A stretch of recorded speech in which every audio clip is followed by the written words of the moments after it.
Yeah, this knight goes to light square, exactly. Yeah, knight to f3. I've managed to predict this one. Yes, it's his usual. Actually, he plays knight f3 in classical too. He always plays this. Okay, the lady plays knight f3. Knight f3, right? And she's very happy. She's very happy. Yeah. Okay. We have handshake.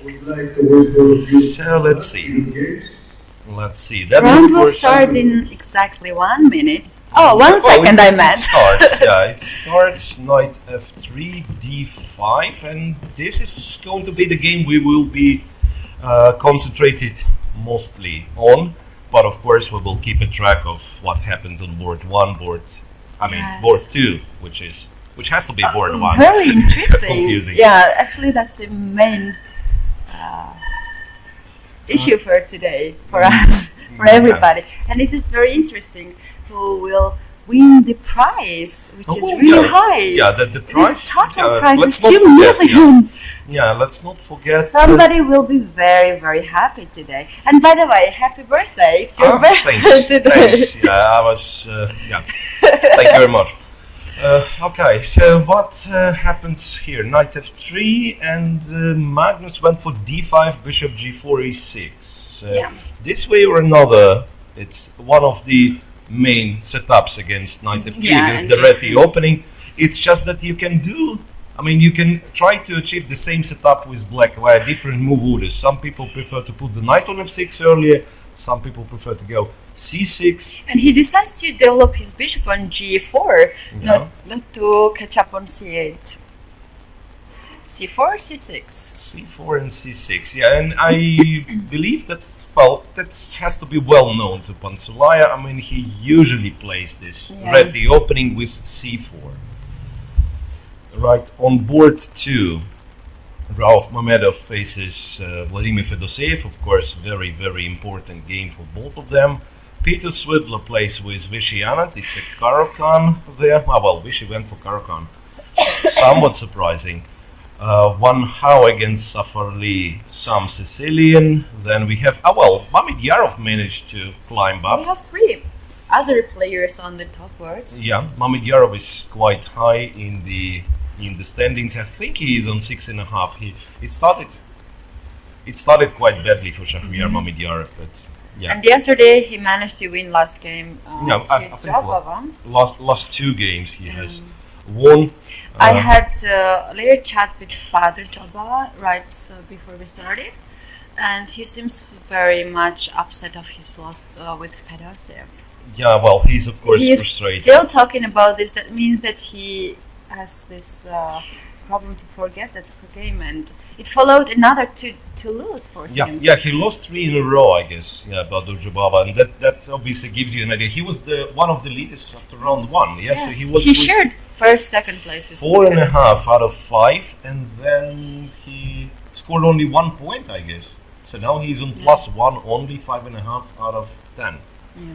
So still some chance to come back, but then he has to win really, really a lot of games. Yes, and also it's worth to mention that tomorrow another tournament gonna start, so players have to save the energy for the other event. Okay, let's update the position a little bit. Quite a few things happened.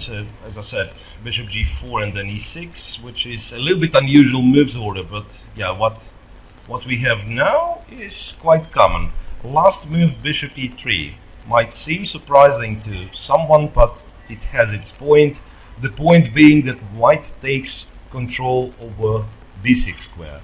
So that after, more or less any move black plays, I assume knight d7 is very logical. White is planning to go queen b3 and target the b7 pawn, so that black doesn't have queen b6. Now the trick, however, is that this moment, did it just happen? Yeah, it is on the board. Yeah, it is on the board. So it's knight b to d7 and queen b3. d7 pawn is attacked, and it's kind of not comfortable for black to protect it, because you don't have queen b6. There is no rook b8. There is no rook b8 because a7 pawn is hanging. Right, so you can play queen to b8, you can play queen to c7, and then if you put the queen on c file, it's rook c1, and once again there are some tricks. He goes for queen b8. He goes for queen b8, yeah, but this leaves the rook on a8 in somewhat awkward situation. However, black has kind of a positional threat to take on c4.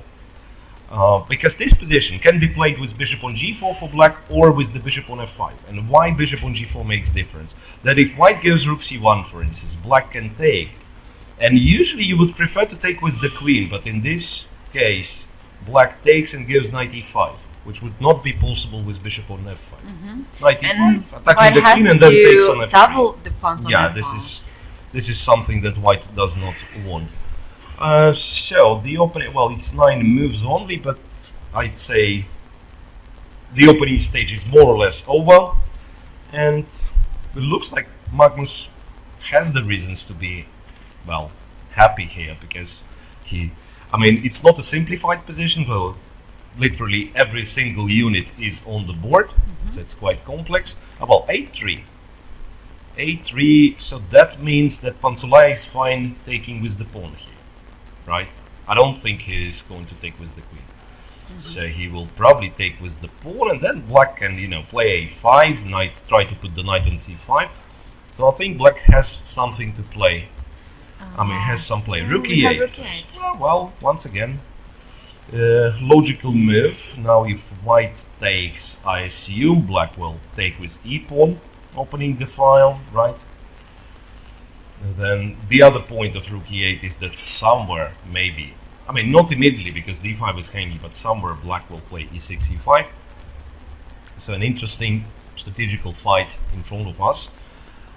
We can maybe check some other games. Not sure. Let's go second board. Yeah, let's see what the actual leader is doing and how he's doing. Rauf Mamedov against Vladimir Fedoseev. So Fedoseev has the black pieces, and so far he had been very, very solid with black, playing Berlin against Rui Lopez. He made a couple of easy draws with the black pieces.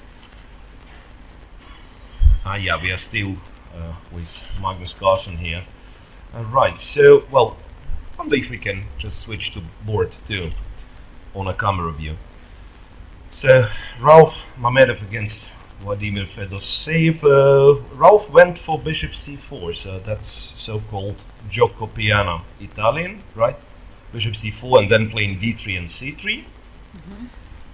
This a4 move is kind of a new approach in this position because, yeah, I keep saying this. It's very confusing for somebody who doesn't know what exactly the idea is here. Because if you open the database, you check this position, you can find that like 5-6 moves are played on practically every move. It's like white can go h3, white can go rook e1. It's really hard to tell what the difference is. So this time it's a4, a5, bishop to g5, which is very logical. Once again, you want to put some pressure on black to create this pin, right? h6, bishop to h4. Now g5 is usually considered to be quite dangerous because you have to watch out for this kind of sacrifices, right? So the pin is quite unpleasant, and then, sometimes because even of the bishop is happen, just accept the fact that this is the current position. So at some point, bishop went to f4, I assume. Then, of course, black will come up with g5. If not immediately, that's definitely is the plan for black. Yeah. So, and if once again, if one of those guys wins, he's making a huge step, right, into pedestal. But mainly it's on Fedoseev now because his position seems to be very good. And it was taken bishop c6 on Fedosev's game. So it was not queen g3 immediately. It was bishop takes c6 and queen g3 in Fedosev's game, right? What Pantsulaia has played? I think it was f3, right? So Pantsulaia has played f3, preventing bishop e4, and Magnus quickly goes for g7, g5. What can I say? Magnus is really, really impressive in those closed positions when it's about, long-term planning. I think white is forced to take it. I'm not really sure. Because then there's 2 pawns and the e4 pawn. The f pawn will Although be there is a weak, very nice square for the rook on e5. Yeah, I actually thought that maybe white has to keep it like this, like play queen d2, chase the bishop away, and then on the other hand, I'm not sure what I'm doing. Fire in this